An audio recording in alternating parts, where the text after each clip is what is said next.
டேய் மஞ்சமாக்கா, நீங்கலாம் இனிமே அவ்வளவுதான். இனிமே கிரிக்கெட் கிரவுண்ட் எல்லாம் பக்கம் வந்துடாதீங்க. போய் பழப்ப பாருங்க. வந்துட்டான் 5 கப்ப தூக்கிட்டு. வண்டி எடுறா. நீ பண்ணது தப்பு தெரியுமா?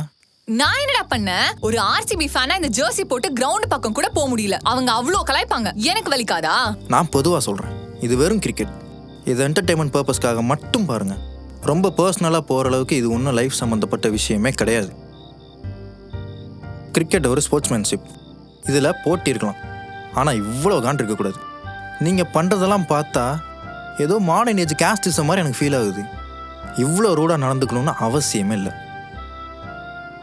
நான் அவன் சொல்லிட்டான், நீ ரிக்ரெட் பண்ணுறதுக்கு முன்னாடி அவன்கிட்ட போய் சாரி கேளு. அட்லீஸ்ட் நிம்மதியாக தூக்கமாவது வரும். இதோட ஃபுல் வீடியோவை பார்க்க ஹேண்டில் கீழ இருக்கிற ப்ளே பட்டனை கிளிக் பண்ணி பாருங்க.